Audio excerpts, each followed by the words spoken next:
तो Google play store में खुशामदीद, लेकिन ये वो प्ले स्टोर नहीं है जिसे हम जानते थे। 2026 तक इस गेम के रूल्स पूरी तरह बदल रहे हैं।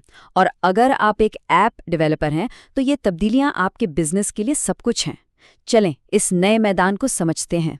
सबसे बड़ा सवाल यही है, क्या ऐप्स इस बड़ी तब्दीली के लिए तैयार हैं? क्योंकि जो चीज़ कल तक काम कर रही थी वो आने वाले कल में गेम से बाहर कर सकती है। ये बिल्कुल एक नई शतरंज की बिसात की तरह है, जहां हर चाल, हर मूव सर्वाइवल का फैसला करेगी। तो आज हम 3 चीज़ों पे फोकस करेंगे: बिलिंग, टेस्टिंग और कंप्लायंस, यानी कवानीन की पाबंदी। ये एक नई रूल बुक है और इस तज्जिए के आखिर तक ये वाज़ेह हो जाएगा कि इस नए गेम को जीतना कैसे है।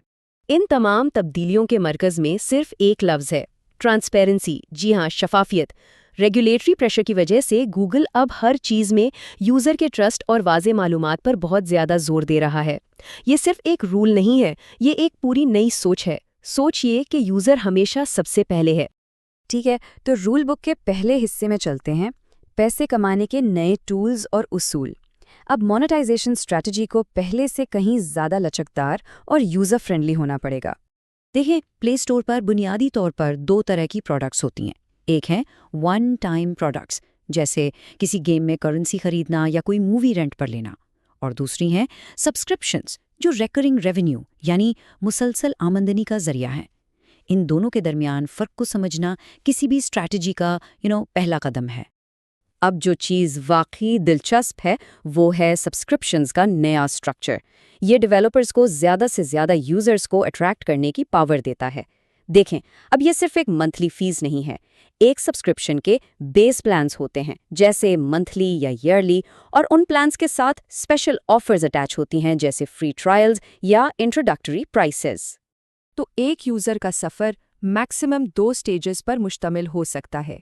मतलब वो एक फ्री ट्रायल से शुरू कर सकते हैं, फिर एक डिस्काउंटेड इंट्रोडक्टरी प्राइस पर जा सकते हैं, और आखिर में वो फुल प्राइस वाले बेस प्लान पर आते हैं। ये लचक, ये फ्लेक्सिबिलिटी अलग अलग किस्म के यूज़र्स को अट्रैक्ट करने में मदद देती है। और डेवलपर्स के पास मुख्तलिफ किस्म की ऑफर्स का पूरा एक हथियार खाना है। नए कस्टमर्स के लिए फ्री ट्रायल्स, मौजूदा यूज़र्स को अपग्रेड करने के लिए स्पेशल डिस्काउंट्स, और यहाँ तक कि पुराने यूज़र्स को वापस लाने के लिए विन बैक कैंपेन्स। हर ऑफर का एक खास मकसद होता है। 2026 में एक और बड़ी तब्दीली रेंटल्स का स्टैंडर्ड बनना है। पहले ये ज़्यादातर मीडिया ऐप्स तक महदूद था, लेकिन अब तसव्वुर करें कि एक फिटनेस ऐप एक हफ्ते के लिए प्रीमियम वर्कआउट प्लान रेंट पर दे रही है, या एक प्रोडक्टिविटी ऐप एक दिन के लिए एडवांस्ड फीचर तक एक्सेस दे रही है। ये मोनेटाइजेशन का एक बिल्कुल नया रास्ता खोलता है। तो अब जब हमने पैसे कमाने के तरीके देख लिए हैं, अब देखते हैं कि कामयाबी को नापने का स्कोरबोर्ड कैसे बदल गया है। A/B टेस्टिंग का खेल अब पहले जैसा बिल्कुल नहीं रहा। पहले मकसद क्या था? सिर्फ इंस्टॉल्स की तादाद बढ़ाना। लेकिन अब जीतने का नया मेट्रिक वो यूजर्स हैं जो ऐप को इस्तेमाल करते रहते हैं, जो स्टिक करते हैं। ये बेसिकली क्वांटिटी पर क्वालिटी की जीत है। और ये है नया north star metric, retained first time installers. ये उन यूजर्स की तादाद है जो पहली बार ऐप इंस्टॉल करते हैं और उसे कम से कम 24 घंटे तक अपने पास रखते हैं। गूगल के लिए अब असल कामयाबी यही है। और भरोसेमंद A/B टेस्ट चलाने के लिए कुछ सिंपल रूल्स हैं। एक वक्त में सिर्फ एक चीज़ टेस्ट करें। टेस्ट को कम से कम 7 दिन तक चलाएं ताकि पूरे हफ्ते का बिहेवियर शामिल हो। और 90% कॉन्फिडेंस लेवल तक पहुंचे बगैर कोई तब्दीली अप्लाई ना करें। सिंपल। और अब तो प्रो लेवल की टेस्टिंग भी की जा सकती है। अब डायरेक्टली ये टेस्ट किया जा सकता है कि कौन सी ऑफर बेहतर काम करती है। 7 दिन का फ्री ट्रायल या पहले महीने के लिए $, ये सिर्फ विजुअल्स टेस्ट करने से कहीं आगे की बात है।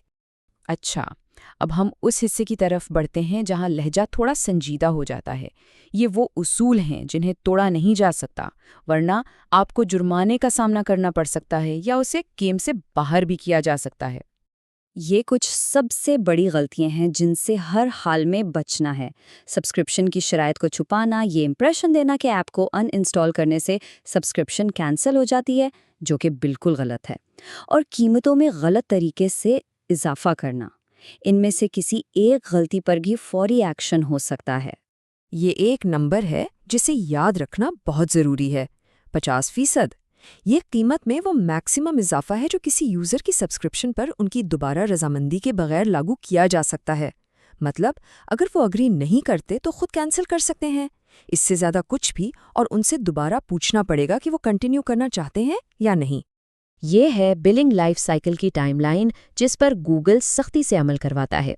किसी भी खरीदारी को एक्नॉलेज करने के लिए 3 दिन होते हैं।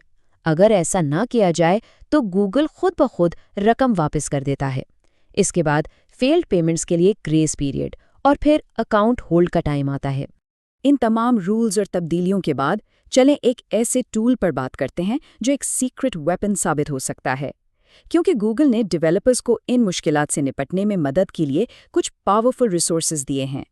और वो सीक्रेट वेपन है प्ले बिलिंग लैब। जो लोग सब्सक्रिप्शंस के साथ काम कर रहे हैं उनके लिए ये टूल लाजमी है।